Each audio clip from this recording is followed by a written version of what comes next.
एकादश श्लोक का टीका में देखिए 1 2 3 4 5 षष्ठ पंक्ति में मध्वा जानकर, उसके आगे है च, उसके अर्थ लिखा गया और। ये च यहाँ श्लोक में नहीं है तो इसलिए इसका आवश्यकता नहीं है, काट दे सकते हैं।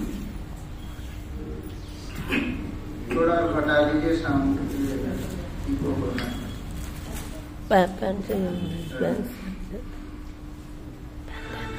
ऐक्य का कथन करने वाला ये श्लोक का ऐक्य ज्ञान हो जाना यही जीवन का लक्ष्य है। हम लोग उसमें बहुत विचार किए हैं, जितना जितना हमारे जीवन में उतर जाए। प्रथम पंक्ति में तो कह दिया गया था दृश्यम अशेषम सविकल्पम ये सब हित्वा तद मिथ्यात्व करके पदार्थ जिस रूप से दिख रहा है वो इस रूप नहीं है, इसका वास्तव रूप जो वक्ता बता रहे थे कि तमेव भान्तम अनुभाति सर्वम, अर्थात वही वास्तव रूप जो परमात्मा रूप है वह है, तो बाकी आगे अध्यस्त है सब नाम रूप। ये बार बार विचार करके नाम रूपों को इनको मिथ्या सिद्ध करना होने से जो हमारा स्वरूप रह गया दृश्य मात्र भाव रूप मात्र और असंग है, कूटस्थ है, स्वच्छ है, व्यापक है, इस प्रकार की सर्वदा चिंतन करने के लिए कहा गया। हम लोग प्रथम दिन से भी यही विचार कर रहे हैं कि सर्वदा अहम अहम विचार करें, चिंतन करें अहम का। अगर कल भी अहम का कुछ हुआ होगा तो ठीक है, नहीं तो धीरे धीरे कोई भी हम कार्य आरंभ करते हैं, कुछ दिन के बाद वो शिथिल हो जाता है और भूल भी जाते हैं आगे। हम जितना अभी साधन कर सकते हैं अहम का चिंतन करना ये सबसे बड़ी साधन है, क्योंकि बहुत दिन भर वेदांत का विचार तो आप लोग इतना नहीं करते होंगे ऐसा हम लगता है। अगर करते नहीं तो अच्छा बात है। जैसे हम लोग क्लास में 4-5 पाठ तो चलते ही है निश्चित रूप से, तो अगर उस प्रकार के भी चलते हैं तो ठीक है, नहीं है तो ये अहम का साधन करिए। इसको अहम ग्रह उपासना कहा गया। जितने भी उपासना है ये सबसे श्रेष्ठ उपासना, इसका करते रहिए। तो वही जो परमात्मा है वो सर्वत्र व्यापक है, इसको आगे श्लोक में दिखाते हैं। क्योंकि यहाँ जो हरि शब्द विष्णु हम लोग मान लेते हैं, हरति इति हरि, व्यापक इति विष्णु, तो वही विष्णु भगवान और सर्वत्र विद्यमान है, अंतर्यामी रूपेण विद्यमान है। आगे का श्लोक वही बात कह रहा है। आगे का श्लोक बृहदारण्यक उपनिषद का एक घटना के ऊपर ही आधारित है। बृहदारण्यक उपनिषद का जो 3य अध्याय, कैलाश पुस्तक के अनुसार 3य अध्याय, वेद क्रम में 5म अध्याय होता है, अर्थात कैलाश पुस्तक में 2य खंड में ये आता है। इसमें घटना इस प्रकार होता है कि जनक जी एक बड़ा यज्ञ करते हैं और उसी यज्ञ में अपने ऋतिक जिनको निमंत्रण देते हैं और अन्य ब्राह्मणों को भी निमंत्रण देते हैं। कुछ ब्राह्मणों को तो विशेष निमंत्रण दे दिया जाता है और सार्वजनिक निमंत्रण दिया जाता है, हम ऐसे यज्ञ कर रहे हैं, आप लोग सब विद्वान लोग आइए कृपया। तो कुछ लोग ऐसे आते हैं यज्ञ दर्शन के लिए, और जो भी सब विद्वान लोग होते थे गृहस्थ है, गुरुकुल चलाते हैं, उनको गुरुकुल चलाने के लिए वित्त की आवश्यकता है और वो लोग आते ही थे उसके लिए, उनको प्राप्त होता था। इस प्रकार होकर के जनक जी का यज्ञ में बहुत सारे ज्ञानी उपस्थित थे, विद्वान उपस्थित थे। जनक जी वो सब विद्वानों को देख करके लगा इनमें से जो सबसे श्रेष्ठ विद्वान होंगे हम उन्हीं से ही अध्ययन करेंगे। ये साधारणतः इस प्रकार की स्वाभाविक सभी के अंदर में होता है। तो जो सबसे अच्छा जानते हैं हम उनसे अध्ययन करेंगे। जनक जी को इस प्रकार विचार हुआ, किंतु कैसा पता होगा कि कौन सबसे अधिक ब्रह्मिष्ठ है, ब्रह्मज्ञानी है, ब्रह्म विद्या का अधिक पारदर्शिता किसमें है, कैसे जाना जाएगा। जनक जी एक उपाय किए, 1000 गो जिनमें वो सुवर्ण उसमें सब मंडित करके, अर्थात उनका सींग में, उनका खून में सब सुवर्ण आच्छादन करके राज्यसभा में उसका घोषणा करती है। यह सहस्र सुवर्ण मंडित को वो ले जाएगा जो ब्रह्मिष्ठ है। यो वो न ब्रह्मिष्ठ एता गा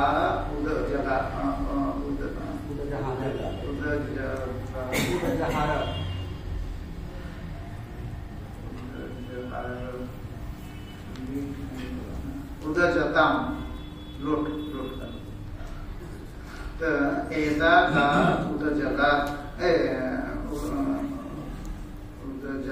उदजताम तो वो लोट का रूप है। उदजताम अर्थात ये सब गायों को वो ले जाए। अभी कौन लेगा, अर्थात इतने विद्वानों का सभा है, उसमें कौन कहेगा कि मैं सबसे बड़ा विद्वान है। तो ये बात नहीं है कि जो कहेगा मैं सबसे बड़ा विद्वान वो अहंकारी है, वो बात नहीं है। कैसे पता चलेगा कि मैं सबसे बड़ा विद्वान, ये तो कठिन है जानना। सभी लोग चुपचाप बैठे, याज्ञवल्क्य जी ये समझ आएगा 3 7 ना, ये तो 3 1 आएगा, 3 1 2 में उदजताम एता का उदजताम इस प्रकार की कहें तो सभी लोग चुपचाप बैठे, क्योंकि कैसे निर्णय होगा, कौन जानेगा कि मैं सबसे बड़ा।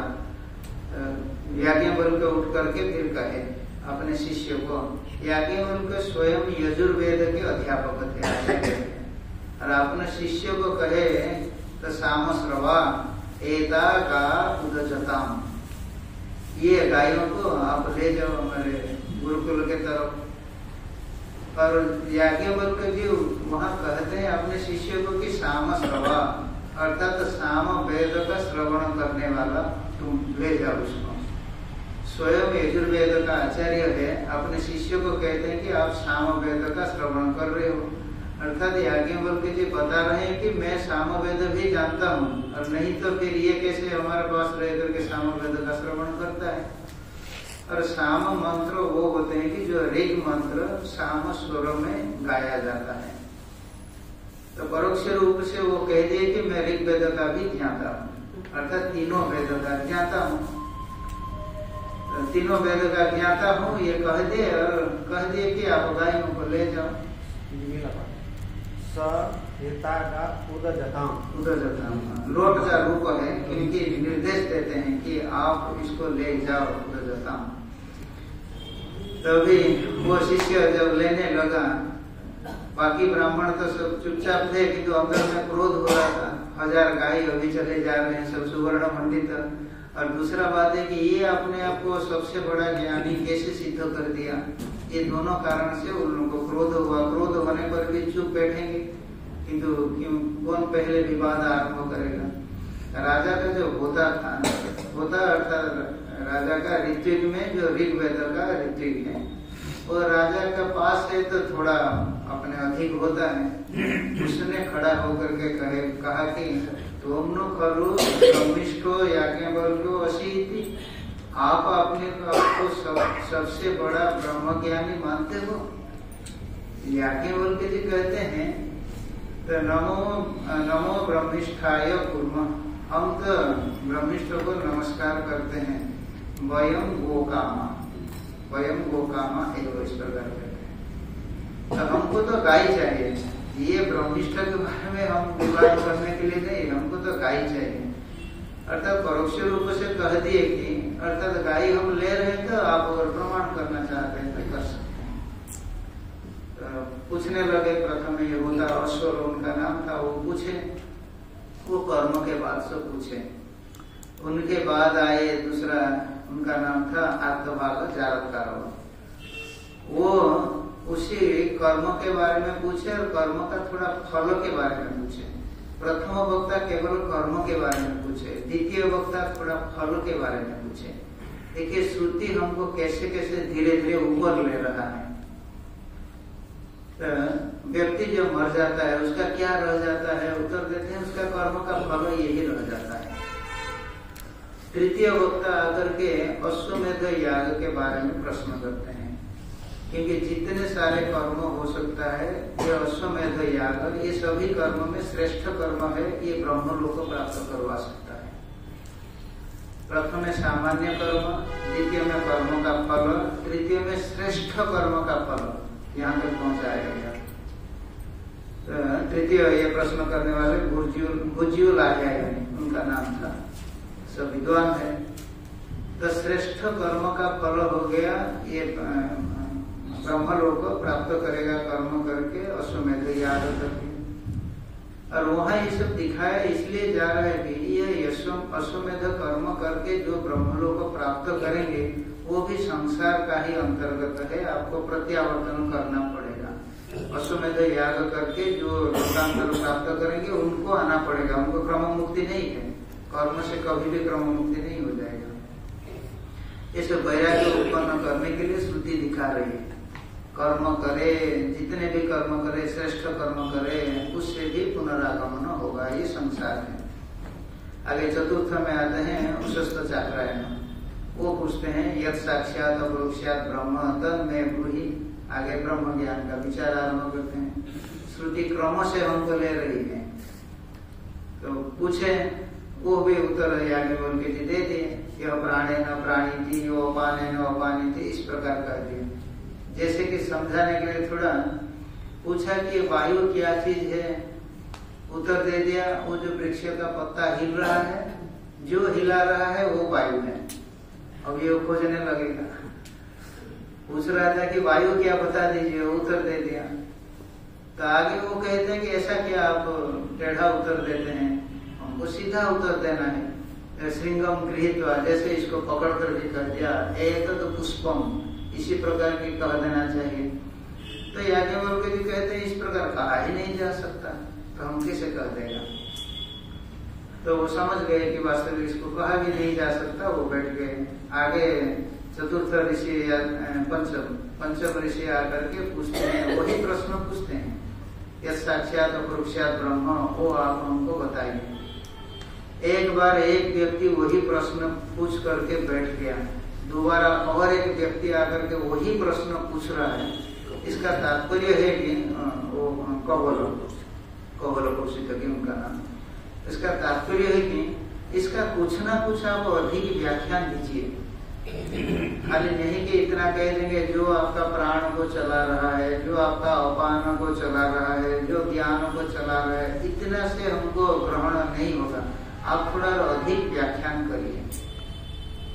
कहने से याज्ञवल्क्य जी थोड़ा अधिक व्याख्यान देते हैं वहाँ, तो कहते हैं कि जो असना पिपासा ये सबसे अतीत, तो इससे भी इतना ज्ञान नहीं हो जाता है।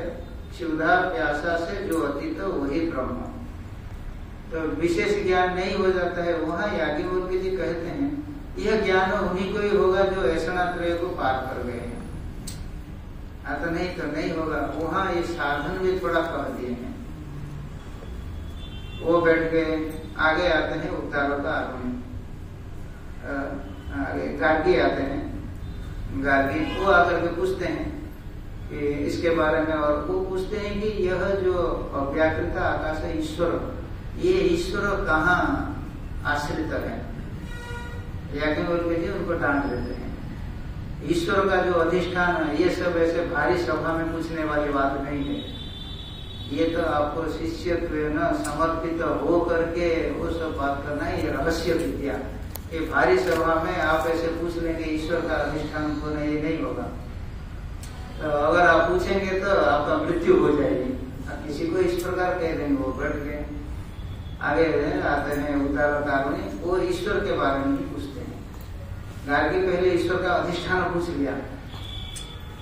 उनके पूर्व में जो लोग पूछते थे ब्रह्म के बारे में ऐसे सामान्य रूप से पूछते थे। याज्ञवल्क्य जी कह दिए जिनको ऐसणात्रय संन्यास है वही लोग प्राप्त कर सकते हैं, तो थोड़ा दब गया। तो आगे वो आकर के ईश्वर के बारे में पूछते हैं जो अंतर्यामी रूपेण जाना जाता है। यह जो आगे भगवान भाष्यकार श्लोक दे रहे हैं वो वही अंतर्यामी विषय में यह कथन हो रहा है। तो वहां वो पूछते हैं उदारकारों कि यह अंतर्यामी कौन है, और उनके लिए याज्ञवल्क्य उत्तर देते हैं। उस उत्तर वो 18 मंत्र में उत्तर देते हैं। 13 मंत्र तो अधिदैव विषयक है, अधिभूत विषयक है, और 5 मंत्र अध्यात्म विषय है। तात्पर्य यह है कि अंतर्यामी सर्वत्र विद्यमान है, इसलिए इतने सारे मंत्र वहां कहते हैं। प्रथम मंत्र है यह पृथिव्याम तिष्ठन्। अंतर्यामी कौन है? जो पृथ्वी में रहता है। कहते पृथ्वी में तो सब कोई है, हम लोग भी खड़े हैं, ये पुष्प ये भी पृथ्वी में है, सब पृथ्वी में है। इस प्रकार के संशय होने से आगे कहते हैं कि यह पृथिव्या अंतरः, जो पृथ्वी का अंदर में है। पृथ्वी का अंदर में कहते हैं बहुत सारे पदार्थ है, कीड़े मकोड़े इत्यादि, ये सब बहुत सारे हैं। और पृथ्वी का अंदर में पृथ्वी स्वयं, पृथ्वी देवता, वो भी तो पृथ्वी में ही है। तो पृथ्वी देवता तो फिर ग्रहण हो जाएगा, यही अंतर्यामी है। क्योंकि जैसे कहते हैं इसमें हम नहीं मानते हैं कि इसमें कोई जीव है, इसमें कोई जीव है ऐसे हम स्वीकार नहीं करते, किंतु इसमें एक जीव है ऐसा कहते हैं। तो इसमें जो जीव है वो क्या दिख जाता है कि ऐसा नहीं दिखता है, किंतु हम कहते हैं इसमें एक जीव है, प्रत्येक शरीर में एक जीव है हम कहते हैं। तो इसी प्रकार की पृथ्वी ये भी एक जीव है, आदित्य भगवान कहते हैं वो भी एक जीव है, हिमालय वो भी एक जीव है, गंगा वो भी एक जीव है। पृथ्वी में भी एक पृथ्वी देवता है। तो अभी कहा जाएगा कि पृथ्वी के अंदर अर्थात वो देवता होगा। इस प्रकार के संशय होने से तो कहते नहीं यम पृथ्वी न वेद। तो जैसे कहा जाएगा कि इस शरीर में एक जीव है, तो वो क्या नहीं जानता मैं हूं बोल करके जानता है। तो अंतर्यामी तो वो नहीं है, अंतर्यामी को यह जीव जानता नहीं। पृथ्वी एक जीव है, उसके अंदर में अंतर्यामी है, किंतु पृथ्वी देवता उसको जानती नहीं है, पृथ्वी देवता से भिन्न है। अर्थात तो प्रत्येक जो शरीर देख रहे हैं उसमें एक जीव भी है और एक अंतर्यामी भी है। प्रत्येक शरीर में ऐसे 2 है, तो वो जीव को नहीं लेना है। इसलिए कहते हैं कि यम पृथ्वी न वेद, अर्थात पृथ्वी उसको जानता नहीं। ये शरीर में जो अभिमान करता है, मान लीजिए कि देवदत्त, वो देवदत्त उस अंतर्यामी को जानता नहीं, जैसे पृथ्वी देवता भी वो अंतर्यामी को जानता नहीं। तो ठीक है, तो पृथ्वी देवता जानता नहीं, ये हम लोग का शरीर में कितने कीड़े हैं, मतलब कितने और जीव है, वो सबको हम जानते हैं क्या? नहीं जानते हैं। तो इसी प्रकार की पृथ्वी देवता उसको जानते नहीं, अर्थात पृथ्वी के अंदर में कितने सारे करोड़ों कीड़े मकोड़े होंगे, वो अंतर्यामी हो जाएंगे क्या? कहते नहीं। यस्य पृथ्वी शरीरम, अर्थात ये जो अंदर में जितने कीड़े मकोड़े हैं उनका शरीर पृथ्वी है क्या? प्रत्येक कीड़ा का अपना शरीर होता है। ये जो हम लोग का शरीर है इसके अंदर में भी करोड़े कीड़ा है, उनका सब अपना शरीर अलग अलग होता है। इसी प्रकार के पृथ्वी अंदर में जो कीड़े हैं उनका शरीर पृथ्वी नहीं है, किंतु अंतर्यामी का शरीर कौन सा है? तो पृथ्वी का शरीर ही अंतर्यामी का शरीर है। इसका अर्थ नहीं है कि पृथ्वी देवता का जो शरीर है वो अंतर्यामी का शरीर है। अंतर्यामी का कोई अलग शरीर नहीं है। जहां जहां कहीं व्याख्यान कर देते हैं परमात्मा एक तो होते हैं सगुण साकार और एक होते हैं निर्गुण निराकार, और एक बीच में कह देते हैं सगुण निराकार। गुण तो है कि तो आकार नहीं है। यही अंतर्यामी ईश्वर को इस प्रकार कहा दिया जाता है। पृथ्वी उनका शरीर है, तात्पर्य है कि पृथ्वी से भिन्न उनका शरीर नहीं है। यह जो शरीर है ये जीव का शरीर है, देवदत्त का शरीर ये है। कहते हैं अंतर्यामी का भी यही शरीर है, अर्थात अंतर्यामी का ये सब शरीर से कुछ भिन्न शरीर नहीं है, ये तात्पर्य है। अगर इस प्रकार की यात्री वो करता क्या है वो अंतर्यामी? कहते हैं यह पृथ्वी अंतरो यमयति, ये पृथ्वी का अंदर में रह करके पृथ्वी को नियमन करता है। अंतर्यामी का कार्य है सबको नियमन करता है। यह श्लोक में भगवान भाष्यकार उस अंतर्यामी को कह रहे हैं जो प्रत्येक का अंदर में रह करके सबको नियमन करता है। ऊपर 11वां श्लोक में जिसको हो गया ज्ञान उसका हो गया काम, जिसको नहीं हुआ आगे फिर ब्रह्म से उतार करके अब अंतर्यामी तक ला रहे हैं। प्राय उपनिषद में देखेंगे प्रथम ज्ञान कांड कर दिया जाएगा। केने शीतम प्रेषितम पतति मनः प्रश्न कर दिए, आगे उत्तर दे दिए, श्रोत्र से श्रोत्रम, चक्षुषे श्रोत्र से श्रोत्रम, मनसो मनोयो, वाचो हो वाचो, सहो प्राण से प्राण करके उत्तर दे दिए। ये पूरा उपनिषद पूरा हो गया। उपनिषद अर्थात ज्ञान कांड का अंतिम मंत्र कहते हैं यह चेत अवेदित अत सत्यम अस्ति। ये शरीर में रहते हुए जान लिया तो सार्थक हुआ, आज जो नहीं जान पाया कहते हैं जीवन तो व्यर्थ हो गया। आगे इसलिए उपासना का आरंभ करते हैं। ऊंचा चीज कह दिया गया, ग्रहण नहीं हुआ तो आगे फिर थोड़ा धीरे धीरे नीचे उतार करके बताएंगे। जहाँ आपको ग्रहण हो जाएगा वही काम हो जाएगा। आगे अंतर्यामी को ये बता रहे हैं। इस श्लोक उच्चारण करेंगे। सर्वत्रास्ते सर्वशरीरी न च सर्वा सर्वशरीरी न च सर्वा सर्वं वेत्त्येवेह नयं वेत्ति च सर्वः सर्वं वेत्त्येवेह नयं वेत्ति च सर्वः सर्वत्रान्तर्यामि तयेत्थं यमयं यस् सर्वत्रान्तर्यामि तयेत्थं यमयं यस् तं संसारद्वान्तविनाशं हरिमीडे तं संसारद्वान्तविनाशं हरिमीडे सर्वत्रास्ते सर्वशरीरी न च सर्वा सर्वं वेत्त्येवेह नयं वेत्ति च सर्वः सर्वत्रान्तर्यामि तयेत्थं यमयं यस् तं संसारद्वान्तविनाशं हरिमीडे। याज्ञवल्क्य जी जब वहाँ उत्तर देते हैं, प्रथम पृथ्वी से आरंभ करते हैं, आगे जल तेज इस प्रकार की करके सब भूत, आगे अधिदैव ये सब दिखा करके आगे सर्व वो कहते हैं यह सर्वेषु भूतेषु तिष्ठन्। आगे इस प्रकार की सर्वेभ्यो भूतेभ्यो अंतरः यम सर्वाणि भूतानि न विदुः, इस प्रकार कहते हैं। सर्व अर्थात जगत में जो कुछ हम कल्पना कर सकते हैं ये सबके अंदर में यह अंतर्यामी है, वहाँ उत्तर देते हैं। उसी मंत्र के आधार पर भगवान भाष्यकार कहते हैं यह जो अंतर्यामी है सर्वत्र आस्ते सर्व शरीरी न च सर्व, जैसे है ऐसे हो जाएगा। द्वितीय पाद में यह सर्वम वेत्ति एव सर्वच यं न वेत्ति सर्वांतर्यामितया इत्थं यमयं यः तम संसारध्वांत विनाशम हरिम ईते।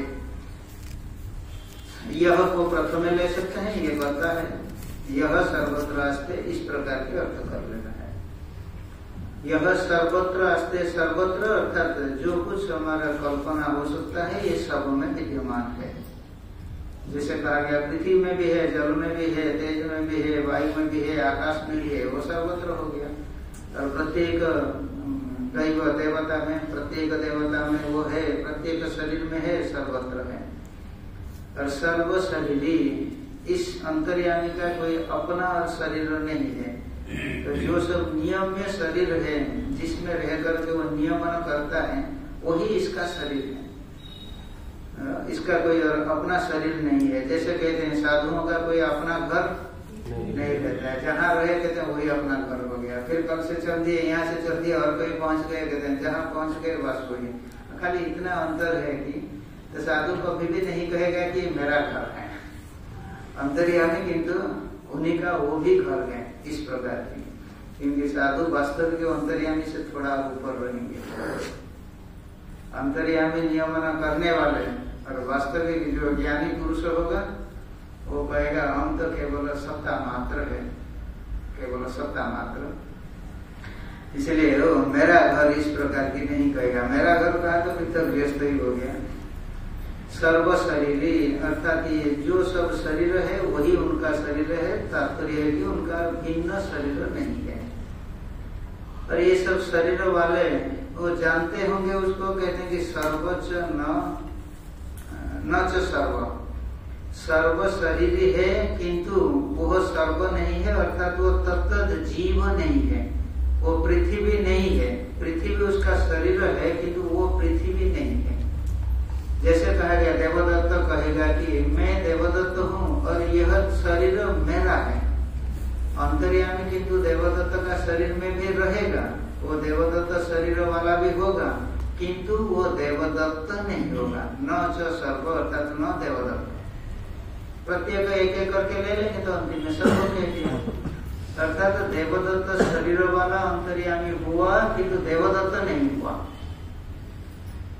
जब हमको ऐसा लगेगा हम इस शरीर में है किंतु हम इस शरीर वाला नहीं है, ये हम अंतर्यामी स्थिति में आ रहे हैं। तो हम इस शरीर में है, ये बुद्धि भी जब नहीं होगी तब आप शुद्ध चैतन्य सत्ता मात्र होंगे। हम है, इस शरीर में है, ये बुद्धि नहीं बना है, वो सत्ता मात्र शुद्ध चैतन्य ब्राह्मी स्थिति हो गई। किंतु नहीं हो रहा है, थोड़ा नीचे आकर के कहते हैं हम ये शरीर में है किंतु हम ये शरीर वाला नहीं है। ये दोनों में थोड़ा अंतर आ रहा है ना। तो शुद्ध ब्रह्म को मैं ये शरीर में हूँ ये बुद्धि भी नहीं है।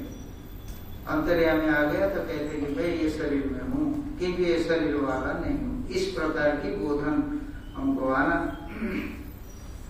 तो प्रथमार्ध में, प्रथम पाद में ये हो गया कि सर्वत्र विद्यमान है, सब शरीर उसी का है, किंतु कहते हैं कि वो शरीर में तादात्म्य नहीं करता। शरीर का अर्थात मालिक में हूँ इस प्रकार की उसका बुद्धि नहीं है।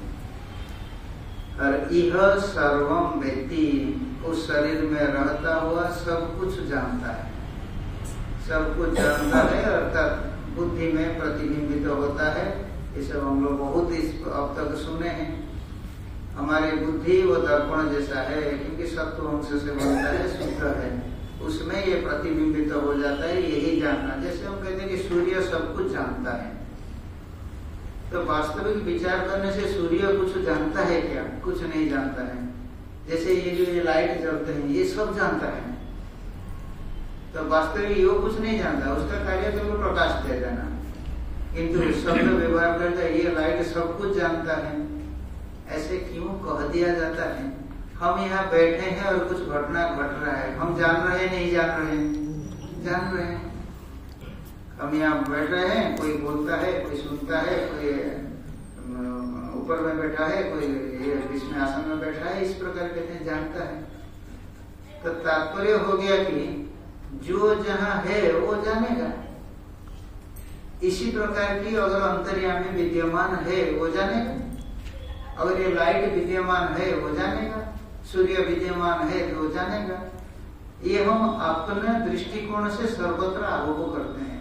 मैं हूं तो जान रहा हूँ, सूर्य है तो क्यों नहीं जानेगा? किंतु जब विचार करते हैं कहते हैं सूर्य को जान समझता नहीं है, वो बस अपना प्रकाश दे देता है। इसी प्रकार की अंतर्यामी ये केवल विद्यमान है और ये कहते हैं प्रकाश कर देता है, बुद्धि को प्रकाश कर देता है।